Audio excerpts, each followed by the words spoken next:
Chapter 56.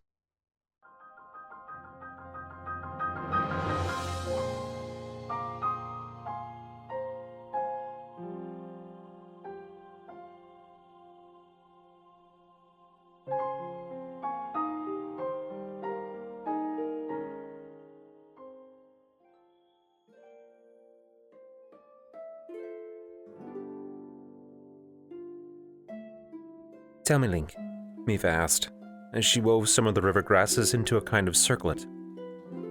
How have your travels with the princess been going? Link sat by the riverbank with his bare toes in the cool water. Autumn was upon them in full now. He wished they could have traveled to the mountain during the summer. It would be bitterly cold up there. He hoped that Zelda wouldn't insist on wearing that prayer dress of hers. Oh, things have gone well. Link glanced at her, smiling. We get along all right. The Zora princess looked at him, eyes narrowed slightly. There's something that you aren't telling me. He chuckled softly, shaking his head. Am I that transparent? She nodded. He supposed that he appreciated her honesty. Finally, he sighed, looking at the river water as it burbled by. He tried not to glance to the right, where a copse of trees blocked his view of the river around the bend, where he knew Zelda was bathing, with her bosa keeping watch. It was best not to think about Zelda bathing. Not after. He looked back at Mipha. We're friends, he said simply. It was a true enough statement. Are you just friends? Link snorted softly. She's a princess. That doesn't matter. Her expression grew oddly haughty. Why had that irritated her? And that wasn't an answer. We're friends, Mipha. I am her knight, and she is my charge. Anything beyond friendship would be inappropriate. Mipha hummed a response softly, looking back at her hands to inspect the grass circlet that she worked on. Link was surprised at its intricacy. She had even woven little flowers into it, which formed spots of color, almost like little beads. They sat in comfortable silence for a time, and Link watched as small fish swam around his feet. The sun dipped low in the distance, and a pleasant breeze blew down off the mountains. They were still at least a 4-day journey from the base of the mountain, and another day to climb it, at the minimum. They would arrive in Kakariko village tomorrow. Tonight, however, they would camp under the stars. There was talk about building a way stop near here in the future. You know, I've often wondered why the princess chose me to Ballad's Rusa, Mipha said after a time. Link glanced at her, but said nothing. As he knew she would, Mipha continued. I am not our most skilled warrior. Someone like Segan really would be a much better choice. Link snorted. That grouch. I can't see him learning all of Ruta's intricacies like you have. She's not so difficult when you understand her. I'm sure Segan could have learned, in time. Do you really think that? Or are you just being modest? Mipha paused for a moment, and then she gave him a small smile. I suppose it is difficult to imagine someone like Segan handling something as delicate as Ruta. Only you would call a towering machine with the power to create giant ice weapons delicate. That's not true, Mipha said, protesting. The princess called it that as well. And that's probably why she chose you. Link flicked his big toe in the water, scattering some of the minnows that swam close. You understand your divine beast better than anyone else could have. Perhaps, but still, it is flattering that she chose me. You're a princess. So? She looked at him, her expression holding a challenge. I am a princess, but I am also just a person. Like the Princess Zelda is, in fact. Despite her rank and title, she is here too, sleeping under the same stars as we are. Being royalty doesn't mean you can expect greater things from them. There have been plenty of terrible royals throughout both of our histories. Being a princess doesn't mean that I would be the best candidate to pilot Rusa, as we just discussed. That is why I'm flattered, because... Mipha hesitated, looking down at her woven crown.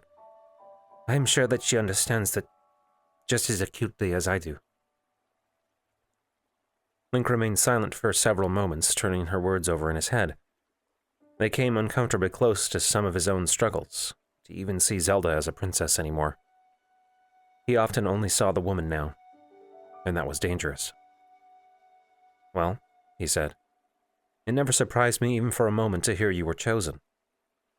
He stood shaking his feet off above the river. Come on, we should get back to camp. Zelda doesn't usually take very long to bathe, especially not with how cold the water is, and the soup should be ready by now. He held his hand out to her, but Mipha looked up at him, her expression difficult to read. He thought that he saw sorrow in it, but that could have been a trick of the light. He was about to ask, but then she smiled and reached up, taking his hand and allowing him to pull her to her feet. They made their way back to the small camp, where a number of simple tents had been erected. As expected, Zelda had already returned from her bath, wearing a pink dress that was still slightly damp. It clung to her form in a way that Link couldn't help but to notice, especially in the light of the fire. She sat on a stump, running a brush through her wet hair. Ah, she said, when she saw him coming into the camp. She smiled, meeting his eyes, though an odd look of uncertainty passed over her expression when she saw Mipha step into the camp behind him. That disappeared quickly, though Link filed it away to consider later. I was wondering when you would get back. I'm hungry. You know, any of you could have checked on the soup, Link said grumbling, though inwardly he felt his heart lift. You wouldn't have wanted me to check it, Daruk said, lounging back against a stone. Link noticed that several chunks of the stone had been broken off. The Goron had started eating without them, it would seem. No, not you. Last time I left you watching over my food, you put rocks in it. It was much better that way. I nearly broke a tooth. You aliens need to grow better teeth. Link and the Goron both shared a grin. He walked over to the pot, lifting the lid. The fragrant aroma that met him told him all he needed to know. He knelt down using a spoon to stir the mixture of fish, vegetables, and spices around. Finally, he lifted it to his lips, taking a slow sip. It's done. Link began to fill each of their bowls, save for Daruk, who merely broke off another rock with a flat chisel and munched on it loudly. He passed a bowl to each of them, and then went to his pack, pulling out a loaf of bread. Now, I suggest dipping the bread into the soup. He handed chunks of bread out as well. I think they'll go well together. He reached Zelda, and she smiled warmly up at him. When she took the bread, he felt her fingers brush his, and something like an electric shock raced up his arm. It is amazing, Urbosa said a few minutes later, that you haven't made Zelda fat with your cooking. She had taken to his cooking with surprising gusto. The Gerudo was not usually very fond of fish, but she seemed not to mind them as much when Link was cooking. Oh, I don't eat that much, Zelda said, holding her second bowl. She was wearing Mipha's woven circlet. Besides, Link is very conscientious about what he puts in his dishes. He's always going on about the right balance between good taste and nutrition. Link felt his cheeks warm, and he stuffed a piece of bread into his mouth to keep himself from grinning too much. He felt Mipha's eyes on him, and he glanced toward her briefly. I don't know, Urbosa said, tapping her lips with her spoon.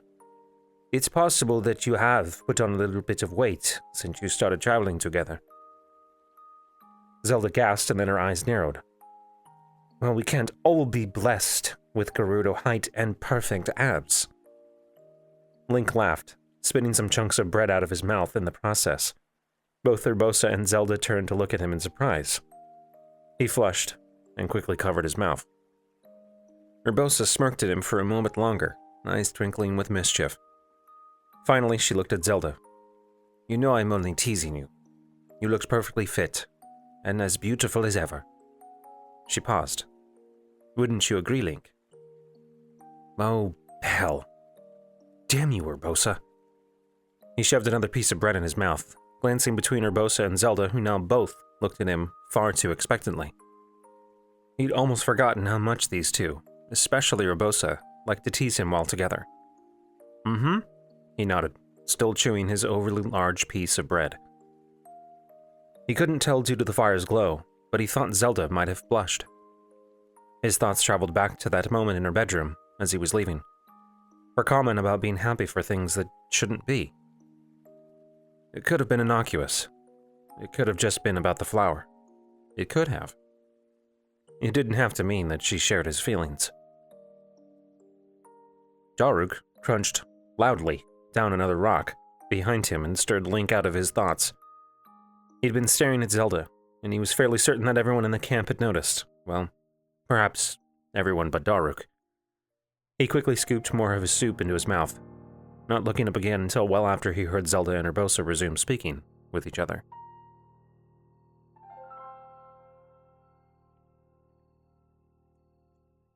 Link sat atop Spirit before an ancient stone archway nestled in the canyon, made by two ranges of peaks and plateaus. Moss grew along the stone, and vines hung down like little green ribbons. Overhead, clouds had gathered, and he thought that it looked as though it might start to rain. Beyond the archway lay a bridge that stretched along the canyon wall. He could remember seeing this bridge in another of his memories. It took him a moment to place it, but they hadn't been far from here, when the four champions had each split off to go to their respective divine beasts. It was here that he had last seen the champions alive. His heart clenched, and he gripped Spirit's reins tightly, lowering his head and allowing his hood to cast his face in shadow. He wished that he had spent more time saying farewell to each of them.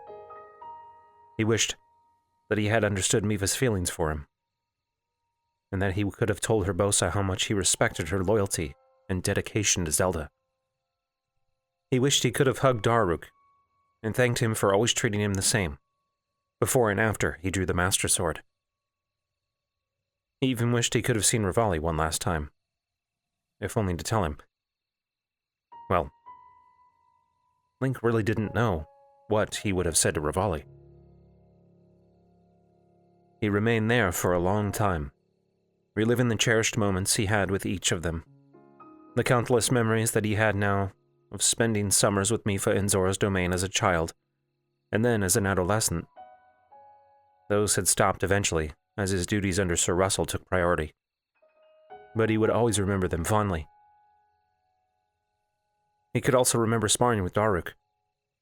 The huge Goron happily fought with Link, letting him test out new moves and techniques to be used when fighting larger foes.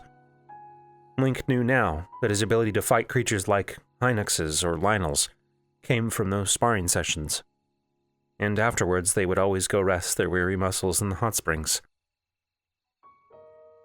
He remembered trading jabs with Revali, less so at the beginning, but he'd been freer with his tongue near the end. He never truly understood the Rito, though Link thought he did now. The pride, the jealousy, was a part of who Revali was, and that was fine. Link could still appreciate having him as an ally, and perhaps even a companion, regardless of whether or not they could ever be friends. He remembered how Urbosa always enjoyed walking barefoot through the grass, since the grasses in the desert were often razor sharp, and the sands were either too hot or too infested with dangerous creatures. And he remembered how she would speak to Zelda, her expression always so compassionate.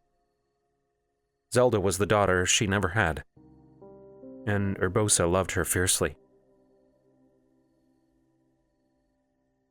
"I miss them," he whispered. Zelda didn't respond, but that was all right. Finally, he urged Spirit forward, out onto the bridge. "You know this place is still a mystery to us," Zelda said as she walked along the bridge, Link by her side. They had set up camp underneath a large alcove in the canyon wall, where an upper walkway had once stretched from this bridge over to the stone structures on the other side of the canyon. The walkway was broken now, though Link could tell that Zelda itched to find a way to cross it, so she could study the carvings on the other side. If Revali had actually been there, then perhaps she would have enlisted his help. Daruk and Mipha had already gone to sleep for the night, though Link suspected Urbosa was still awake. He'd heard her and Zelda talking just a short time before the princess asked him to go for a walk with her. Link was awake, because he always went to sleep after Zelda. It was a habit born out of the days back when she liked to sneak off, but it was one that persisted for other reasons now. He liked to make sure she was safe. "How old is that?" he asked, looking out. Where they were, canyon walls opened up, revealing a magnificent, if crumbling, series of structures. Huge stone pillars rose out of the water, and he could see remnants of what had once been bridges, connecting many of these old buildings. There was even a waterfall directly across from them, and he saw what he thought might have been viewing platforms facing it. "We don't know." Zelda stepped back and sat down on the lip of the bridge, her back against the canyon wall. "It is thousands of years old, likely predating the schism between the royal family and the Sheikah." She looked at him, before the last time Calamity Ganon rose. Her words and the tone with which she spoke sent a small shiver down Link's spine. He heard fear there, dread. They were getting close to the mountain now. Tomorrow, they would camp at its base and say farewell to the champions. Then together, Link and Zelda would climb to the peak alone. "Do you know why it was built?" he asked, hoping to keep her mind focused on the things that interested her. Zelda shook her head, frowning slightly. "There are theories, of course, but it is difficult to say. It wasn't built by the Zonai tribe, but we don't know who actually built it exactly. Likely Hylians, I suppose, despite its proximity to the current Kokorika village.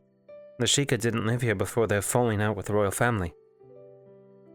He walked over and sat down next to her, leaning his head back against the rock.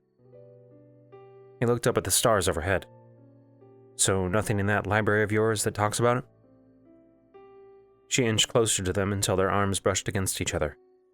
It was a chilly night, he reasoned. "There are a lot of books in the library that talk about it, certainly, but none that have any definitive conclusions. Instead, scholars mostly just bicker and argue about what it once was." He looked down at her. "And what about you? What does Zelda the scholar think?" Her lips pulled into a smile.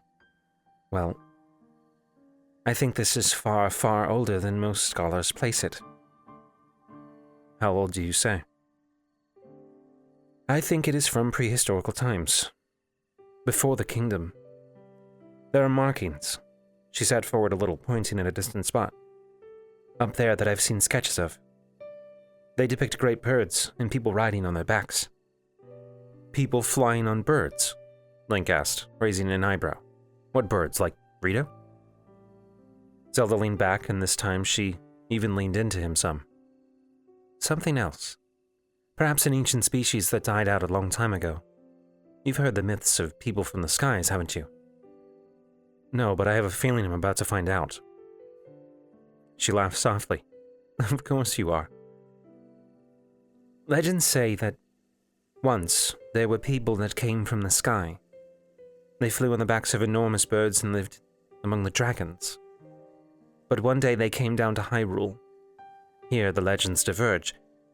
Some say they came to conquer Hyrule and its inhabitants fought them off. Others say that they came to help us protect against a great She paused, and Link knew why. She had been about to say calamity. Evil. They helped us and afterwards went back to the city in the sky, where they watch over us to this day. And do you believe that? Zelda shrugged. I don't know. It's just a legend, really. Probably born of markings like the ones up there. But those markings came from somewhere, didn't they? True. But you never told me what you thought this place was. She shifted, grunting and apparently trying to get comfortable. What was she? He gave a start as she turned, grabbing his arm and placing it around her shoulder, before leaning back into him. She glanced up at him, and he could see her flush, even in the dim light. I'm cold. I could get my cloak if you... This is fine. His breath caught as she nestled further into his arm, which hung limply across her shoulder. He didn't dare move it. I think that this may have once been a place of worship. Or perhaps even just a place from which to view the mountain, and nature, of course. The dragon. She nodded. She flies right over here, every night actually. I haven't seen her yet. We will. Oh, so that's why. And I also wonder if just maybe the people of the skies never actually left us, she said. Oh?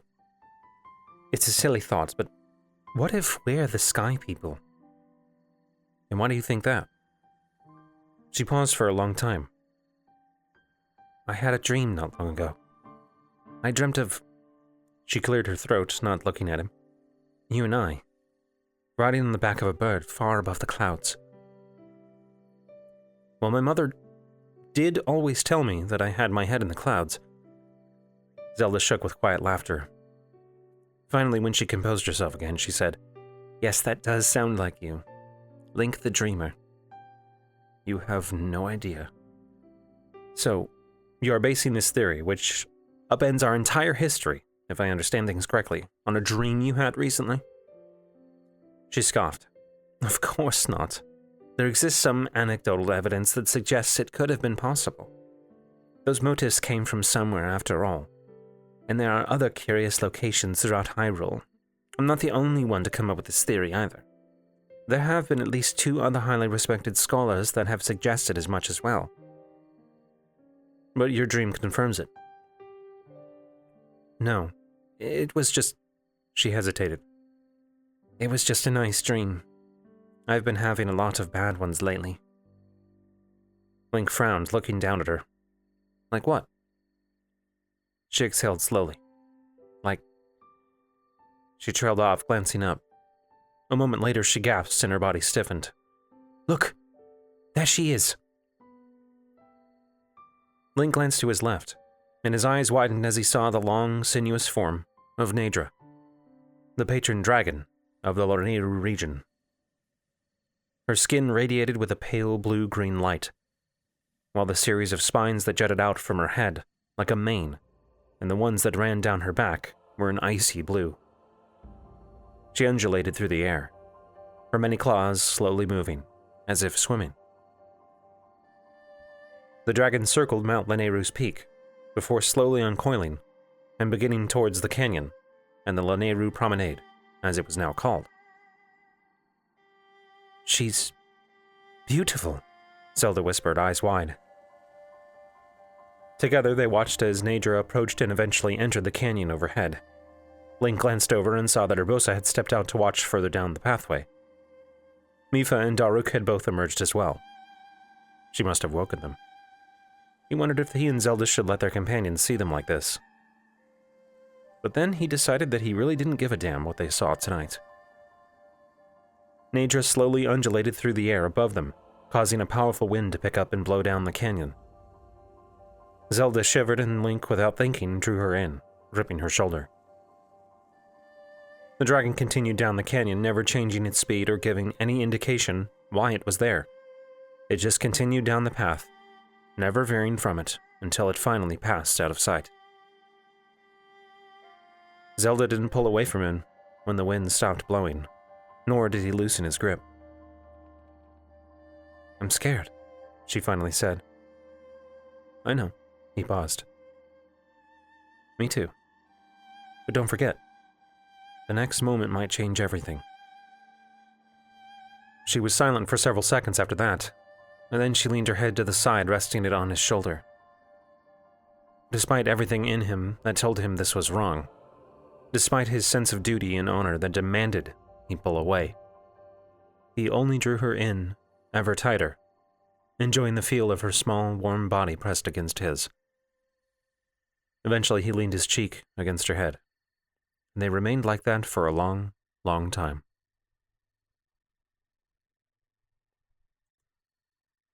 The next day, as the clouds overhead finally broke and rain began to fall, Link, now bundled in his thick Rito cloak, set it back out with spirit. He'd slept in the very same alcove that the 5 of them had shared 100 years prior. Naedra had flown over the night prior, just like in his memories, and Link had watched her pass, remembering the feel of Zelda under his arm. He itched to feel that again. The more he saw, the more he felt the need to have her back with him. He had felt this way since the beginning, since he first heard her voice waking him from his slumber. But it only grew stronger with every passing day. Soon, he promised himself. His priorities were mixed. His journey, his whole purpose, was to save Hyrule.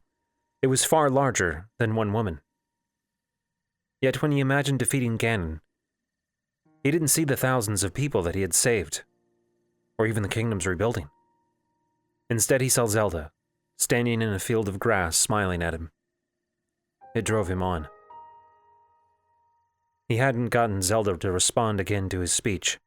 In fact, he hadn't heard her since the blood moon. He hoped that she hadn't been hurt.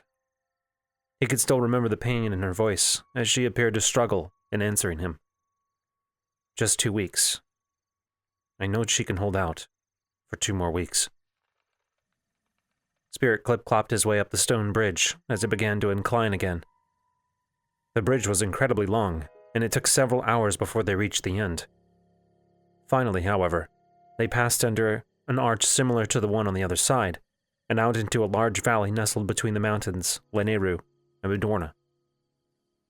The air was cooler here, despite the summer warmth, and the valley was overgrown with thick verdant grass and a variety of trees, many of them bearing fruit.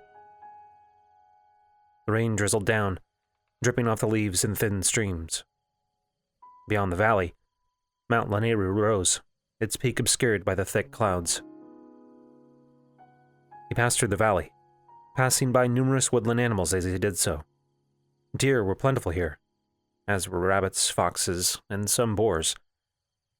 They seemed at peace here, and his intrusion on their home didn't scatter them as much as he would have expected. The peace of the valley was almost broken when he saw a Lionel in the distance.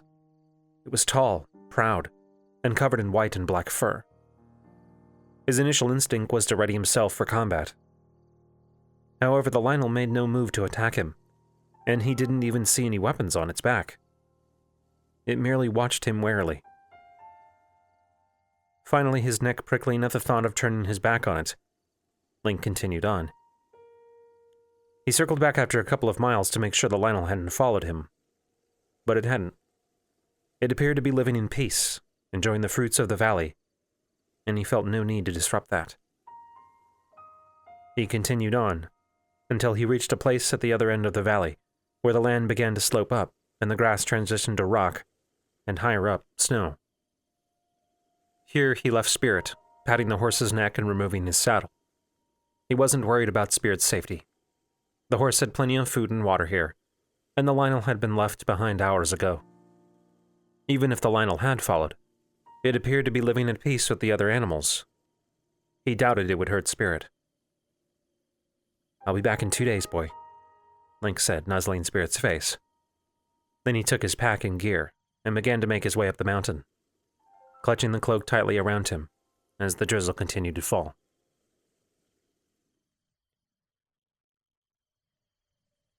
True to his word, Revali swooped overhead and landed in front of them shortly after they passed into the valley.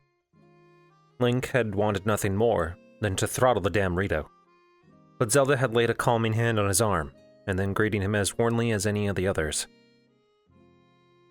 "I'm glad that you were able to make it, Revali," Zelda said, smiling warmly at him. Revali fluttered his wings and then bowed low, his beak almost touching the snowy ground. "Of course. I wouldn't miss it for the world." His voice was controlled, but Link thought that he caught a hint of disdain in it. "Your timing is impeccable as always. It is unfortunate, too. I was worried, considering how taxing the flight must have been for you." The insult was slight, and Link almost didn't catch it, largely in part with Zelda's light and airy tone. He wasn't even sure if Daruk or Mipha did, though Urbosa certainly did, considering she threw her head back and barked a laugh. Revali's feathers puffed out slightly, and he opened his beak to retort, though then oddly he appeared to decide otherwise. He inclined his head towards Zelda and then walked to join the champions. "Oh, quiet," he muttered to Urbosa, barely audible enough for Link to hear. "Well, that was surprising," Link said softly, leaning closer to Zelda. She smirked at him. One picks up a few things in court politics. How to properly veil insults is one of them. She paused. You're going to have to learn it sometime. His heart leaped. Why is that? She looked at him, eyebrows raised. What? Do you think the bearer of the Master Sword will remain a member of the lesser nobility for long? She shook her head and continued walking forward, leading Storm by his reins. No. I expect that you and your house will be elevated in status when this is all over. That gave him some pause. He'd considered it in the past, fantasized about it, scolded himself for it. But to hear her so casually mention it, it made his heart race. Not that it would place him and Zelda within the same standing, but he would certainly be closer. Maybe even close enough to... She looked back at him, curious. Are you going to just stand there? Shaking himself from his thoughts, he pulled Epona forward, until he took his place at her side. He glanced towards her. She had a small smile on her lips. Zelda had been in a surprisingly good mood today, considering their proximity to the Spring of Wisdom. He had expected today to be spent in quiet reflection and anxiety, but she'd awoken early and greeted him with a warm smile that morning. She'd been excited to see snow so early in the season, and even threw a snowball at Daruk when the big Goron wasn't looking. He began to see the anxiety settling in as they approached the base of the mountain, however. Her smiles faded, and Link saw her eyes continually flick towards the peak. You know, he said as they neared the place they would make camp for the evening. They were riding on horseback now, their respective horses clopping along at an easy walking pace. Urbosa at Zelda's side, and both Daruk and Mipha walked. Revali, being Revali and therefore an ass, had announced that he was going to fly ahead and wait for them at the campsite. She looked over at him, curious. I know what? Lord Link does have a nice ring to it. She frowned, confused by his sudden pronouncement. What do you mean? He shrugged. I mean, when this is all over, and my family gets elevated through the ranks of nobility, I'll be Lord Link, rather than just Sir Link. Technically, you are already a lord in the land your family manages. Link snorted. Somehow I think if I tried getting old Mabel to call me Lord, she would beat me over the head with a rolling pin. Zelda smiled, eyes twinkling with renewed mischief. And whose fault is that? He waved his hand, probably my grandfather's. He was the first among us that was knighted. Anyway, what kind of title do you think would be bestowed? Baron? Earl? Surely not Duke. As he spoke, he adopted a somewhat more refined tone, mimicking her own accent.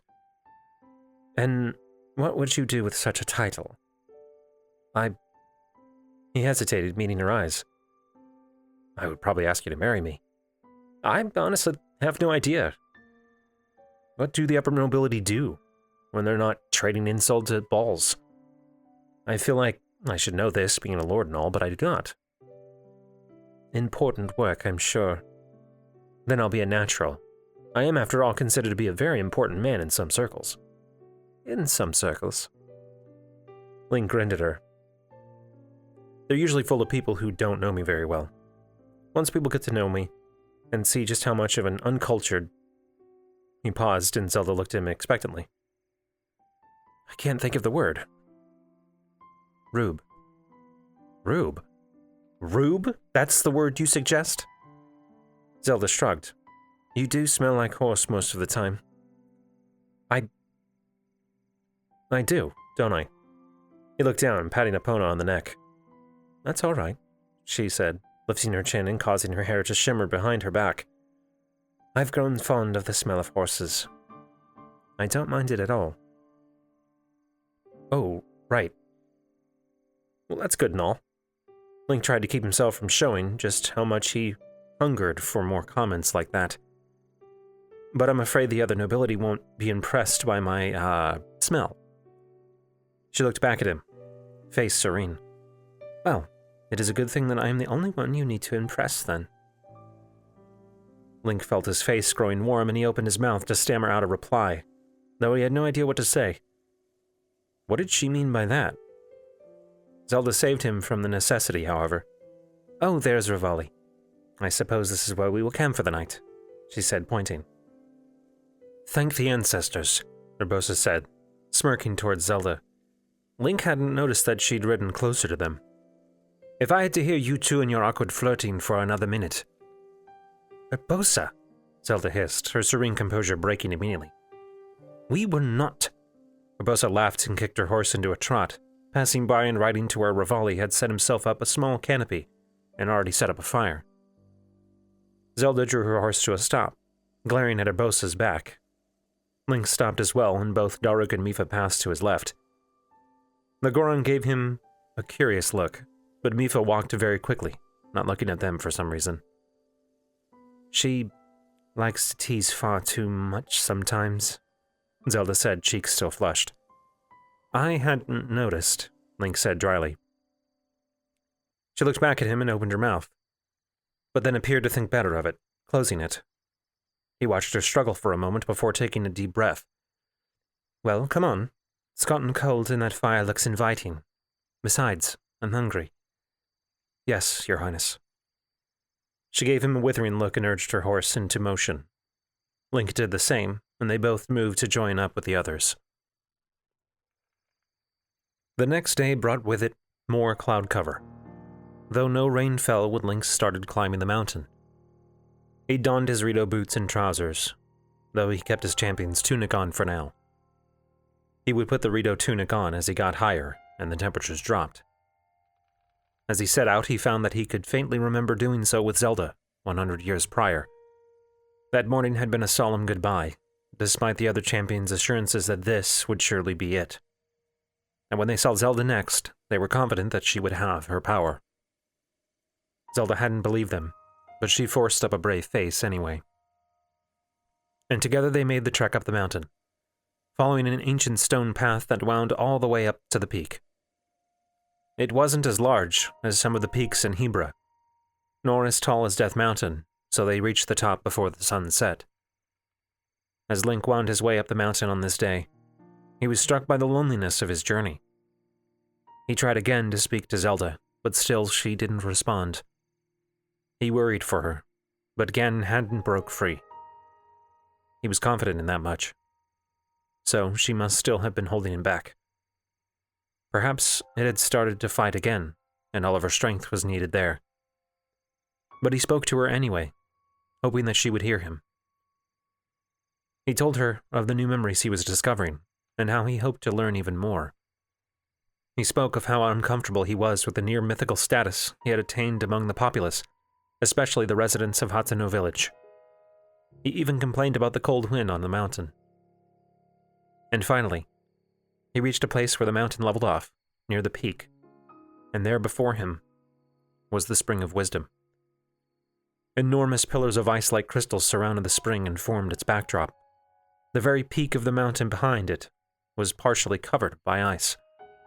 There was no roof, not even any walls. Just a stone path with pools of water on either side. Much smaller stone pillars jutted out of the water, though these had been worn by age. A small staircase led up to a dais, where 4 pillars once stood, though these had long since broken and fallen into a pool of water before the dais. On either side of the raised dais was a small waterfall. The pool that housed the goddess statue at its center was even with the dais. The water was shallow here, and he could see another stone walkway a few inches under its surface that led right up to the statue, which itself was raised out of the water. Link noticed an engraved stone just in front of the statue. It bore a symbol, 3 circles that formed a triangle, each with a crescent facing out between them. He thought he recognized it. Had he seen it somewhere in Zora's domain? Link stepped onto the dais and knelt there, in the snow, looking at the statue of Hylia. "Are you there?" he whispered, staring into that face with its benevolent smile. He received no answer, and expected none. Sighing softly, he leaned forward and dipped a finger into the water, wondering just how cold this water must have been 100 years ago. Now that they had reached the spring, Link found that he wished they could have taken a little bit more time, climbed a little more slowly. He should have distracted her, derailed her, somehow. Another minute, another hour, another day, another lifetime. But he hadn't. He stood beside Zelda, as she stared down at the brick path, mostly covered by thick snow, and looked at her face, trying to judge the emotions she felt. She'd fallen almost completely silent as they neared the top. Her face was pale, save for her nose and cheeks, which were red from the cold. She currently wore thick Rito clothing, but he knew what was in her meager pack. She already informed him that she would be putting her prayer dress on despite his protests. He hoped she would keep on a thick underlayer, at least, though he wasn't really sure how he could enforce that. Their relationship had taken a turn over the last few days, but it hadn't progressed that much. After several moments of watching her, he reached out and gripped her hand tightly in his own. She started and looked at him. He smiled at her. "I'll be here with you. You aren't alone." He watched as a range of emotions passed over her face, each almost too fast to distinguish. Finally, she gave him a feeble smile, nodding. "Thank you." He squeezed her hand once again and then released it. "Why don't I get us a fire started? It's damn cold up here, even with all these layers I'm wearing." "Please do. That would be good. Do you think you could make us some supper before I begin?" She sounded so hopeless. All the smiles and bravado from the day before were gone, and all that was left was that small form that he'd held against him after watching the dragon pass by them. "Goddess, I hate this." "You're kidding, right?" he said.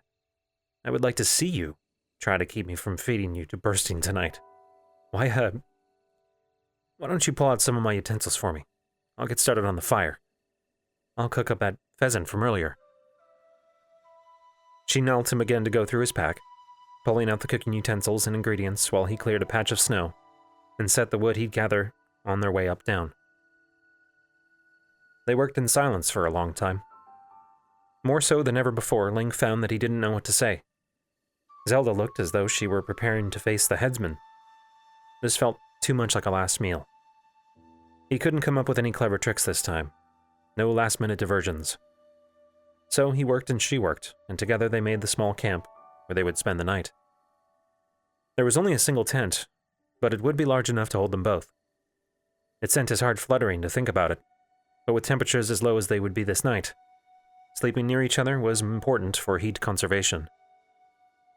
Finally, when the fire crackled and melted the snow around in a wet patch that soon dried, and the pan atop it sizzled with the fragrant smells of cooking pheasant, Zelda seemed to brighten some. She sat down before the fire and pulled off her gloves, warming her hands. "Feel my hands," she said, reaching over and placing the back of her palm on Link's cheek. He hissed and shied away. "Freezered hands? What are those gloves made of, paper?" "My hands felt quite warm for most of the day. What about you? Are you staying warm?" "I'm feeling great. I stopped feeling my extremities hours ago." "I told you that you should have bought warmer clothing from that Rita merchant in town," she said, voice lifting with a hint of lilt. He snorted, reaching out with one of his utensils and turning some piece of pheasant over. He had rubbed a variety of spices into the meat. Another pot held boiling water and rice. "I'm fine. Hylian made cloaks are perfectly warm enough." "Mm-hmm. How many layers do you have on right now?" "I don't really see how that is relevant to this discussion. What is important is that each and every one of them was made by Hylian hands." Zelda laughed and Link's heart lifted. "Do you really love Hylian clothing that much? Or is this just because you wouldn't be caught dead wearing anything Rito made when Revali is around?" "A little bit of both. Mostly the latter." "You two are incorrigible. No, he is incorrigible. I'm a Rube, remember?" She released a happy sigh, and then scooted her way around the fire so that she sat next to him. She looked up at him. "You're not a Rube. I think that you have more kindness and honor than any 10 men in my father's court."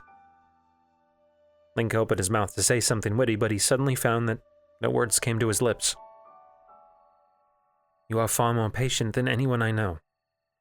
You're always looking for ways to help people, to help me, and you bring hope to everyone you meet. Zelda looked down at her hands. You are the very embodiment of the spirit of the hero in every way. Far better than I ever expected. And you deserve to have a much more capable princess by your side. Link reached out, taking her hands in his own, drawing them close.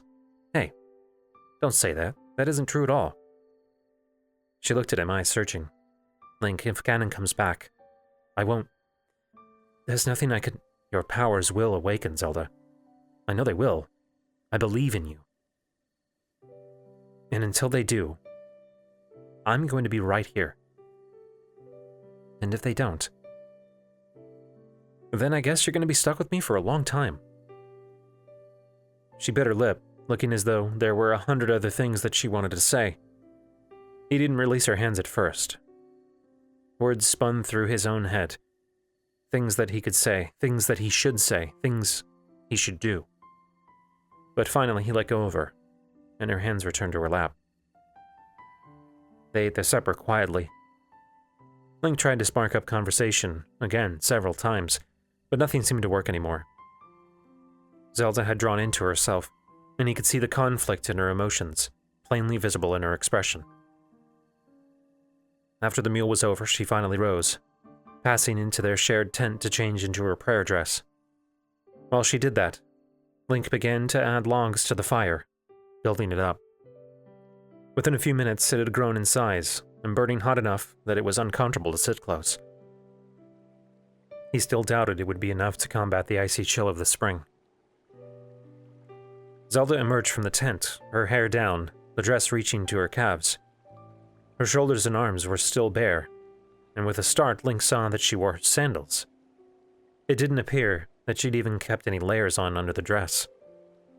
Zelda, you need to put some more clothes on under that. You're gonna freeze. She hesitated, looking at the frigid pool, and then shook her head. This spring was set on the mountain for a reason. Maybe it's part of the trial. Link stood, shaking his head. No, I'm not going to let you give yourself frostbite just to... I will do whatever I need to do, Zelda snapped. His mouth closed, cheeks reddening. She sighed, reaching up and rubbing her forehead. I'm sorry, I will be careful, Link.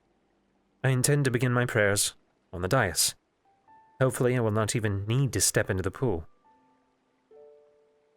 He remained silent for a time, and then nodded. But if you start feeling too cold, if your fingers or toes start to tingle or burn, you need to get close to the fire. He paused. And if I see any signs of frostbite or worse, I'll throw you over my shoulder and force you to get warm. She smiled faintly. That is hardly appropriate treatment for a princess. When it comes to keeping you safe, propriety can rot. Zelda's eyes lingered on his for a few seconds, before she exhaled slowly and stepped forward, brushing past him. You'll stay close, won't you? I'll be right behind you. She nodded and stepped up onto the snowy dais, her sandaled feet sinking down into the inch or so of snow that was on it. She stiffened, and Link heard her soft gasp as the cold hit her. He released a sound not unlike a growl, and moved past her onto the dais, kneeling on the ground. He began to brush the snow off the dais in a wide patch, using his bare hands to sweep it away. Finally, when he was satisfied that she wouldn't have to kneel in the snow, he stood back up, wiping his freezing hands off on his cloak. He looked at her, meeting her eyes, and nodded, before stepping back off the dais. She watched him go, and then stepped forward, kneeling carefully on the stone, looking up towards the statue of Hylia. Then she reached forward, dipping her fingers in the water. She stiffened as her fingers touched the icy water, but then she pulled her fingers out of the pool and allowed some of it to drip down onto her forehead. She gave a sharp intake of breath and shuddered.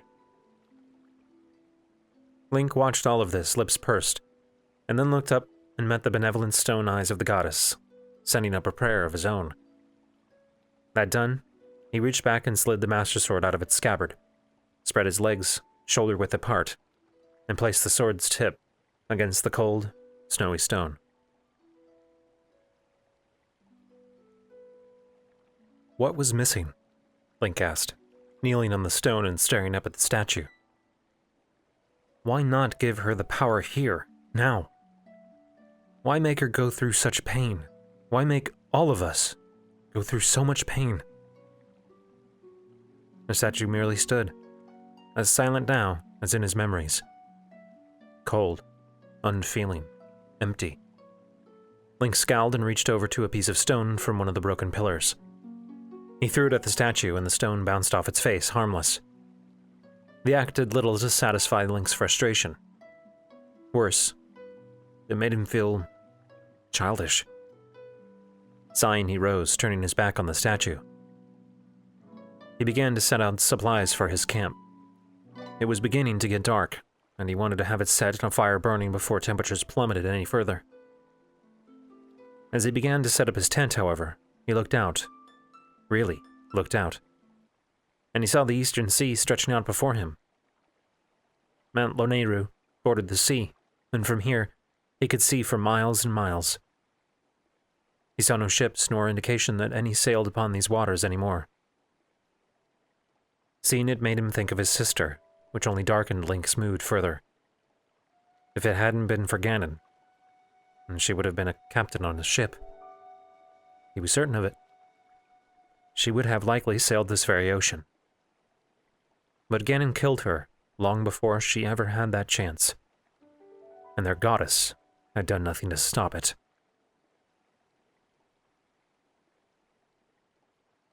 Link watched her as she prayed. She had, like the other times, been at it for hours, offering her desperate supplication to Ayala for her blessing. She had, in his estimation, tried everything she could. She knelt on the stone. She lay prostrate. She stood in the frigid pool, and she knelt in it too. He had been forced to demand she stop to warm herself by the fire repeatedly, a process he hated doing. She looked so dejected every time she finally succumbed to his insistence, as if she had failed a grand test. Well, if that was Hylia's idea of a test, then she could rot with Ganon for all he cared. Now, however, Zelda simply stood on the stone dais.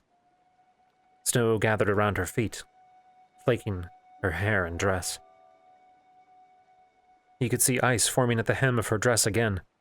It hadn't fully dried the last time he forced her to sit by the fire. He couldn't tell if she were still shivering or not. Another minute, and he would be forced to drag her away to get warm. He only caught the occasional word. Her voice had grown hoarse, and she spoke much softer now than she had earlier in the night. Why? Why won't you answer her? Link silently demanded, staring at the statue. She has done everything you could have ever required for her. She's shown you devotion, discipline, compassion, patience. She's undergone trial after trial, never wavering in her faith. Don't you see how much she needs this? He felt the comfortable weight of the Master Sword on his back, and his expression darkened. Why choose me? Why would I be able to draw the Master Sword if you weren't going to give her the power? He closed his eyes tightly, trying to suppress the anger he felt. It wasn't the time. She needed his support now, not his indignation. He heard a shuffle of fabric, followed by a soft thud. He opened his eyes quickly, worried that she'd collapse, but no. Zelda knelt on the stone, head bowed, her shoulders trembling. Please. Don't send me away empty-handed again, she whispered, hands clenched into fists at her sides. What more can I do? I've traveled to every corner of Hyrule. I've given up everything for you. What else do you expect from me? Oh, Zelda. Is that what you want?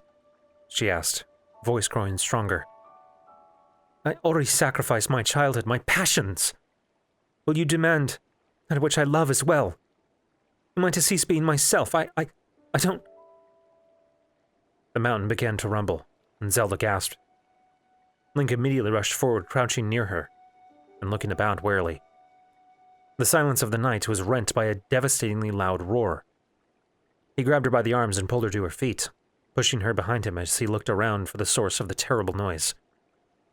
And then, from Mount Lanayru's ice-covered peak, Naydra burst free, flying straight into the air. Zelda released a soft cry of surprise behind Link, and he tensed, watching the dragon free herself from the mountain. She flew up until her tail finally cleared the mountain's peak, and then she began to lazily circle around above them. "Is it safe?" he asked over his shoulder. I don't know. Back to the tent." Neither of them moved, however, both transfixed by the colorful dragon that flew overhead. Naydra slowly began to descend, until she began to surround the peak itself, barely a stone's throw above them. The wind picked up and Link winced. It bit at him, even through all of his layers. It must have been excruciating for Zelda. The dragon did not attack them, however, nor make any sign of even noticing them. The dragon released one more roar. It didn't sound angry at them. It felt more like a statement. She lorded over this mountain. And then she uncoiled and flew off in the direction of the Lanayru promenade, just like she did every other night. Everything fell silent around them again, except for the crackle of fire and Zelda's soft cries. He turned quickly to find Zelda crouched on the snow, arms wrapped around her knees, her body racked by hoarse sobs. "Oh, Zelda." He knelt beside her, placing a hand on her shoulder. After a moment, he leaned closer and wrapped his arms around her huddled form. She remained huddled for several seconds before finally leaning into him, pressing her face to his chest.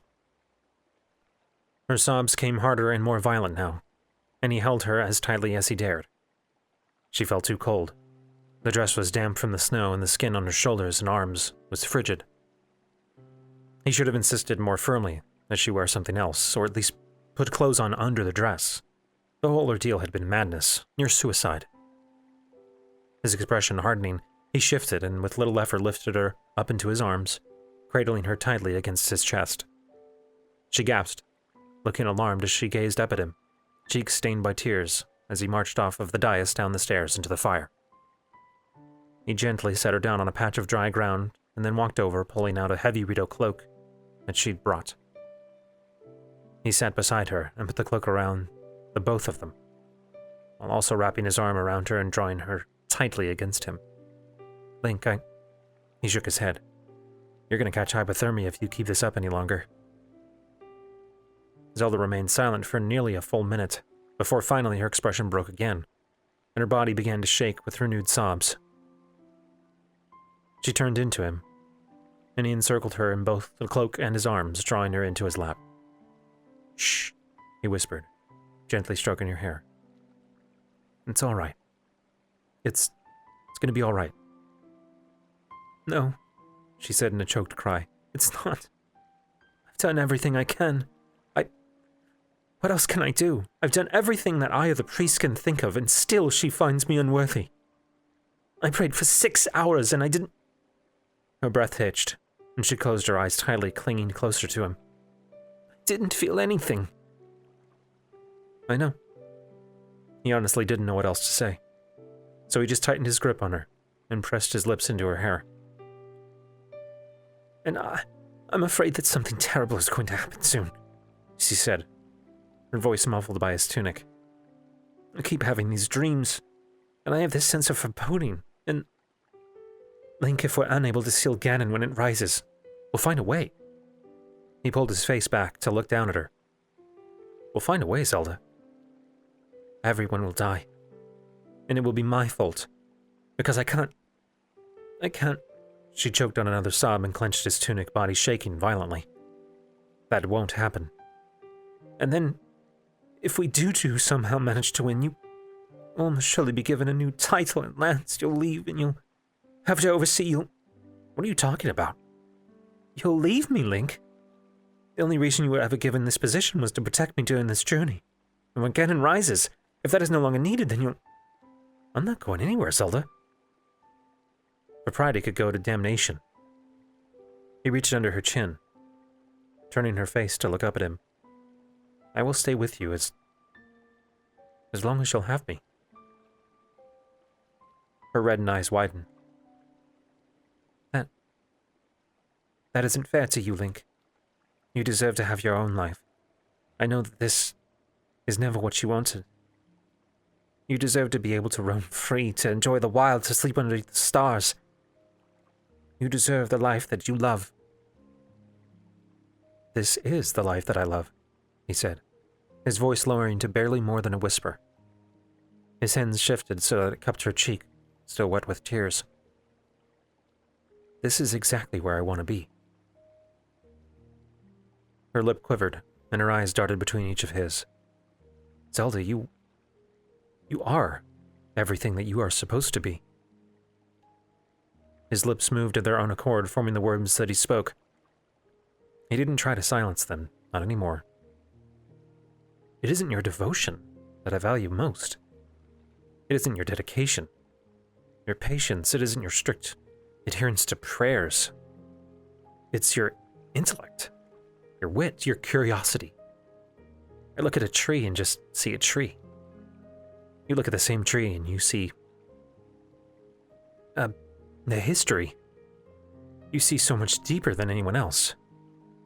You're always solving a puzzle or coming up with a new theory. And even though I can never keep up, I don't want you to ever stop that. That's who you are. And it's all you should be. Anyone who doesn't see that is a fool. He didn't care that her own father was among that number. And if Hylia doesn't see that, then she's the biggest fool of them all.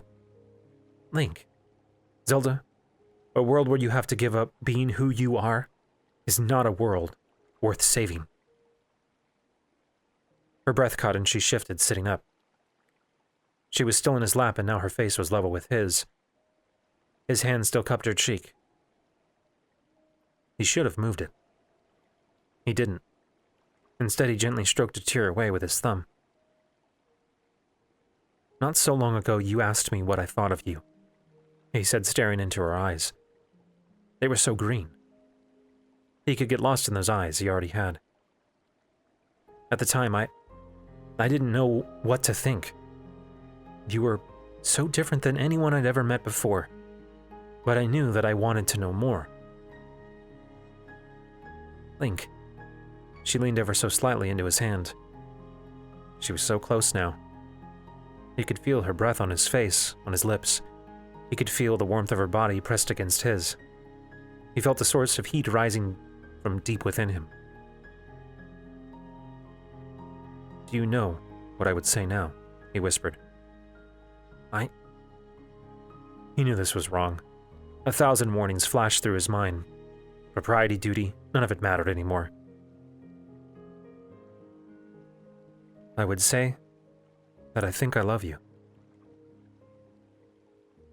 Her eyes widened. He wasn't sure who moved first. Maybe he did.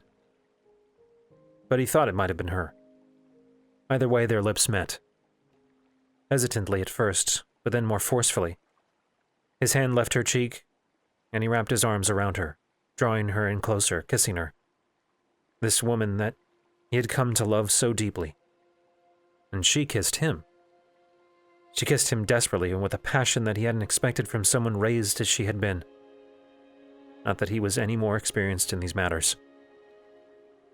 And for a brief, shining moment, everything was right. But then it was over. Zelda pulled back, shaking her head, her eyes tightly closed. She took a deep breath, the same breath she took before speaking something that she dreaded. His heart began to sink. I can't. Zelda, no, we can't. She leaned forward, pressing her forehead to his shoulder, shaking. She gripped his tunic tightly, as if afraid to let go. And with a horrible sinking feeling, Link feared that he had been mistaken. Duty and propriety reasserted themselves. He feared that he had taken advantage of her in this moment of weakness, and now he ruined everything. I'm sorry. If I misjudged... No. Zelda lifted her head quickly. She stared into his eyes, fresh tears forming in her own. She glanced to the side, looking at the statue of Hylia, dark and shadowy in the night. Finally, she released his tunic. I'm sorry. He didn't make any attempt to keep her with him, as she rose from his lap, no longer looking at him. She turned and made her way into the tent, entering it and closing the flap behind her.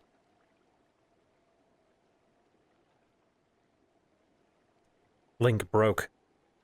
His emotions roiled, nearly as uncontrollable as they had been the day he went to the castle. At the center of them was Zelda. Her refusal left him feeling as though he'd been run through.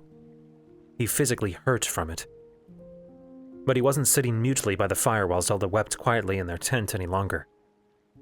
He could see better now than he'd seen on that day. He understood more. He hadn't misjudged her feelings for him. He hadn't misunderstood.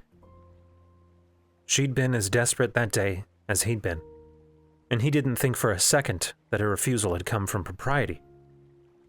Not his princess, who grew so irritated with him any time he used her title, even in jest. And only the day prior, she'd spoken of how he could have a proper title, one that would quite possibly make a relationship between them acceptable, which left one source of her reticence. A new source of heat burst to life within Link. Not desire, not love, not even passion, fury, hatred, rage. His memories fueled it. Memories with Zelda, memories with his family, with his friends. Damn you! He shoved himself to his feet and whirled on the statue of Hylia. You did this! If you had woken her powers sooner, then none of this would have happened. She wouldn't have been trapped in that castle with that creature for the last 100 years. He was in the pool, the icy water coming up to his calves, but he barely noticed. The Master Sword was in his hand. You ruined everything. You destroyed everything. I thought you were supposed to protect us. It's because of you that so many died. Mipha, Daruk, Bosa, Revali. All dead because of you. My father, my sister. He choked on the word. Arl. She would have lived if you had just... His arms shook, and he raised them above his head, preparing to slam his blade against the statue.